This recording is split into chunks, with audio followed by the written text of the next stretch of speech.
Hello, Artemers! How are you? I hope you are so well today. Happy holidays and welcome to the end of the weirdest 2 years ever. So, yeah. To be totally transparent here, I would love to share with you an article that I wrote mid-2020, but I will be rewriting it for right now, but we are somewhat in the same exact state. So, did the pandemic cause a generation to be more artful? To get down to business, I would love to share with you what I think, what Frederick Nietzsche, would think about the entire 2020 pandemic. So, let's get into it. To start, I would like to say there's nothing very similar to what the 2020 pandemic has been in Nietzsche's timeline, the 19th century. But what are you gonna do? We can't have his exact thoughts. He's not a time traveler, unfortunately. But we have us and our brains, so because the world has been pretty much just stuck at home because of the C-19 pandemic since its start and basically till now, because everything is relatively closed in a certain sort of way. 24-hour stores are no longer 24 hours, and certain stores just no longer exist anymore. But because of this, everyone is at home and eager to do something, and with this, they go online to learn new skills. In looking back to Frederick Nietzsche in the 19th century, in his book The Twilight of Idols, Nietzsche's thoughts on artists' disorder and transformation could easily explain all of the excitement in online learning. Everyone knows the common phrase, what doesn't kill you makes you stronger, but not everyone knows that this is from Nietzsche. I have talked about this in my videos before. We always are going to talk about it again here, now, and in the future. It never ends. What doesn't kill you makes you stronger. Other translations from The Twilight of Idols say, what does not destroy me makes me stronger, which is the translation I have. One of Nietzsche's most known philosophies and aims with his work is to promote life affirmation and to discourage nihilism, otherwise known as thinking life is meaningless. With this, Nietzsche thinks that we have to take what attempts to dispirit us and affirm what will make us better, rather than to succumb to what dispirit us. Dispirit us. But in other words, just be optimistic and make up your own morals in viewing things as better than what they are. Easy peasy, right? To quote Nietzsche, if there is to be art, if there is to be any aesthetic doing and seeing, one physiological condition is indispensable: frenzy. Frenzy must first have enhanced the excitability of the whole machine, else there is no art.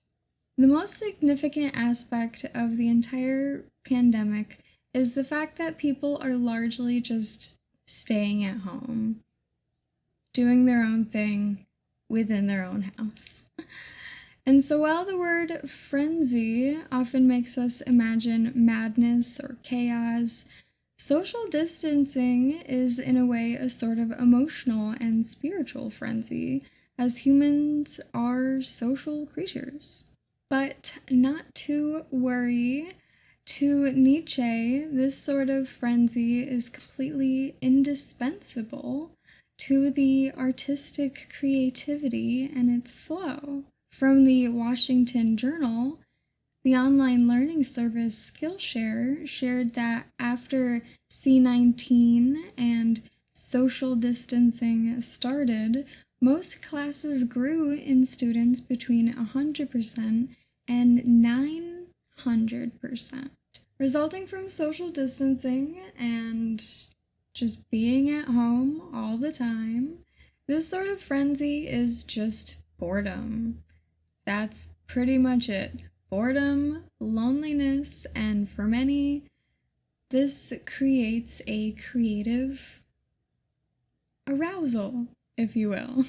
To quote Nietzsche again, what is essential to such frenzy is the feeling of increased strength and fullness. A man in this state transforms things until they mirror his power, until they are reflections of his perfection.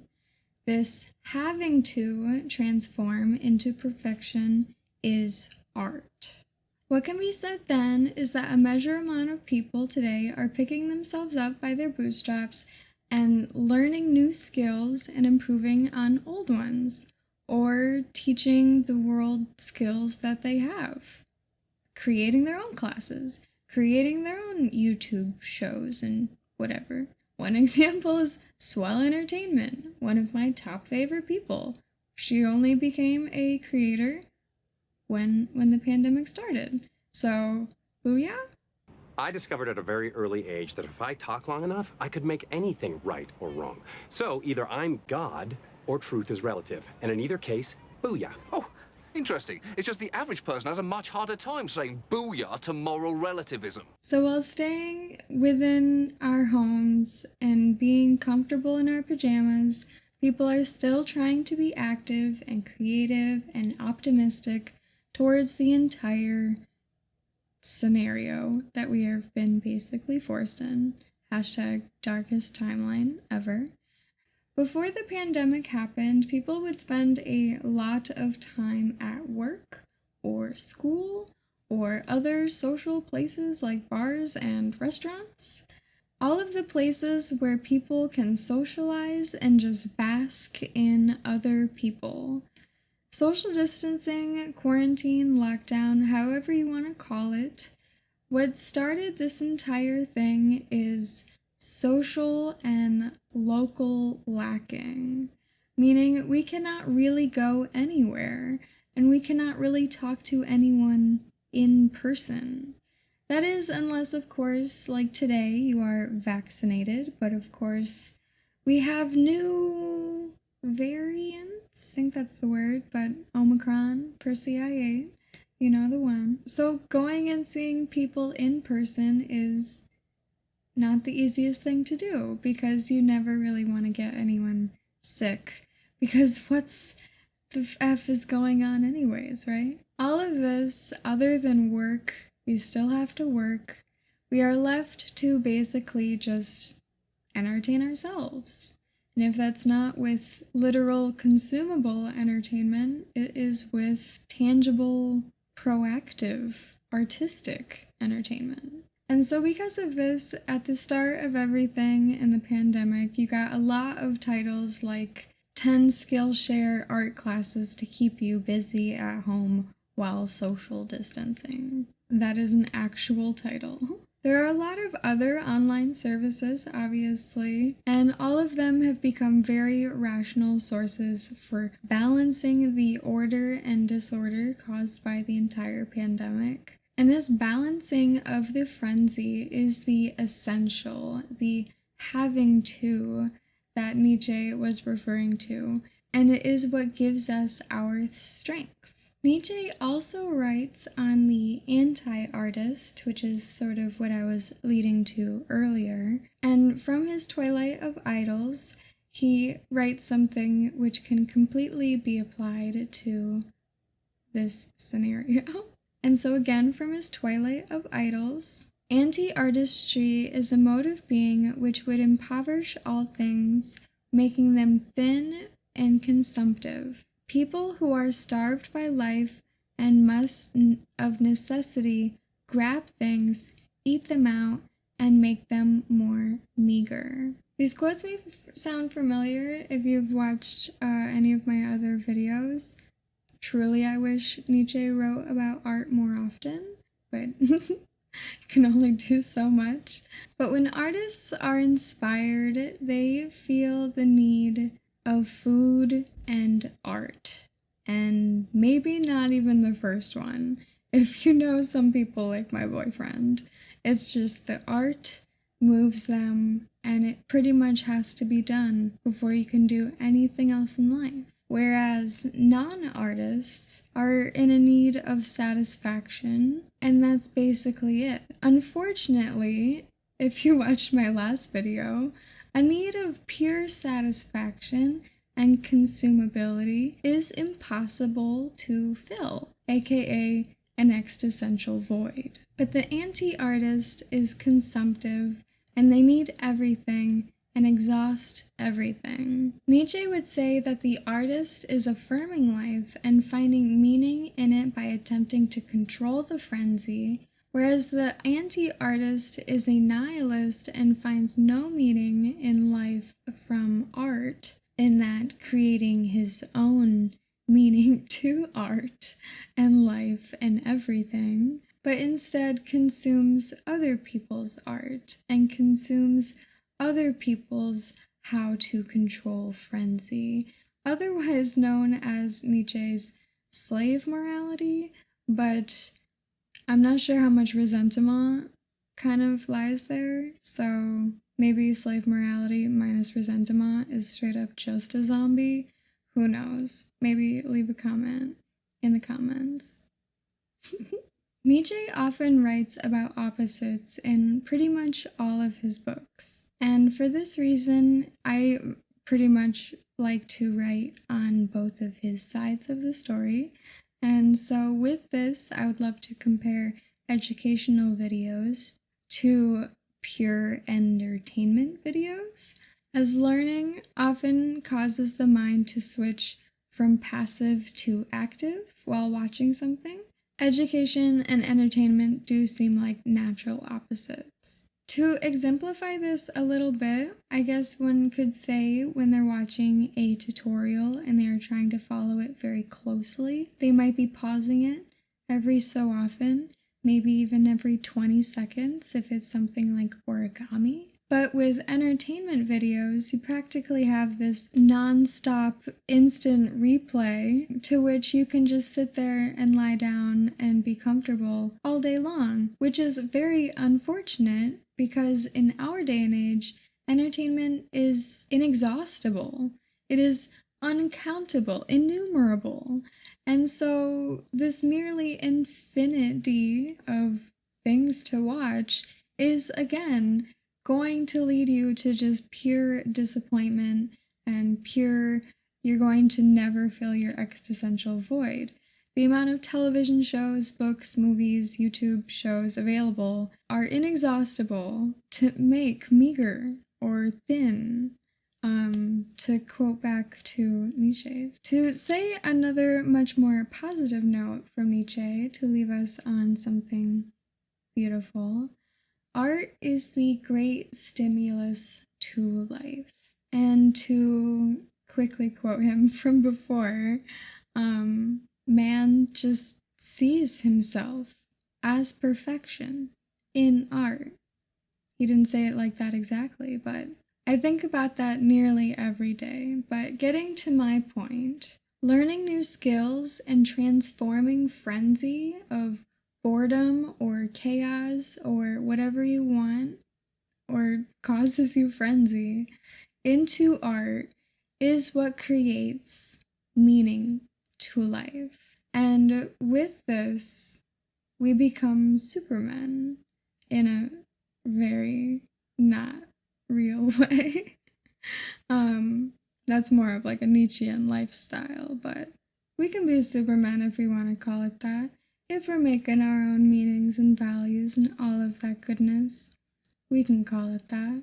And so with all of this together, culminating to really our final question here of, did the pandemic cause a generation to be more artful? Did we have a new state of frenzy that we weren't going to have otherwise and weren't going to be artistic otherwise? that is a giant philosophical question in which maybe we could take the optimistic view and say, this isn't the darkest timeline. It's almost the most creative timeline.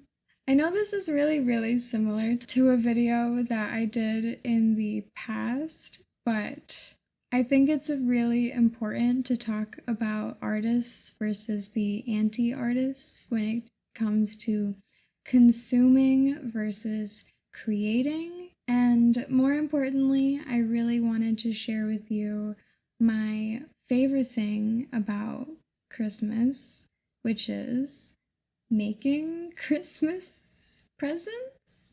I made this. It feels pretty insane. Didn't think I could do it, but I did it. I painted this teapot.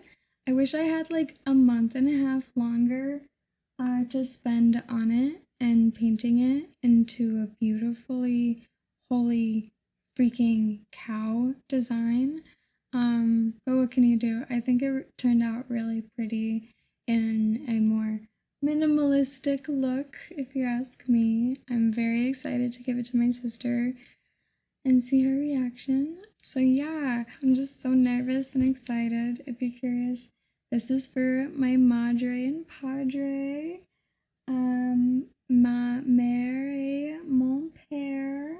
So I'm going to be giving it to them on Sunday, so I cannot post this until after then. If you guys made anything for your loved ones or whomever this holiday season, I would absolutely love to see it.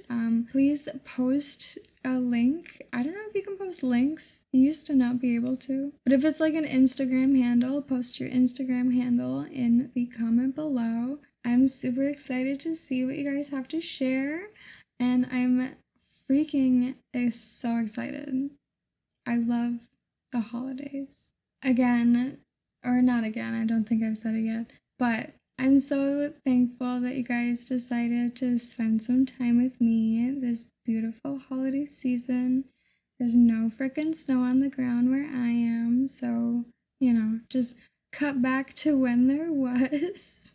And please let me know in the comments if you believe or agree with my thesis here on if people are bored and this leads to frenzy and this leads to art, then maybe the pandemic starting wasn't the worst thing in the impossible world.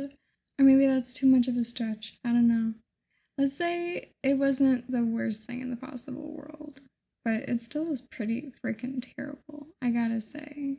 I've lost some people in my life, so with that sad note, let's just move to the cheery, optimistic view in there's no more commutes and there's no more IHOPs near me, but there's more time to be at home and do art, and so boom, boom, boom. That's something, right?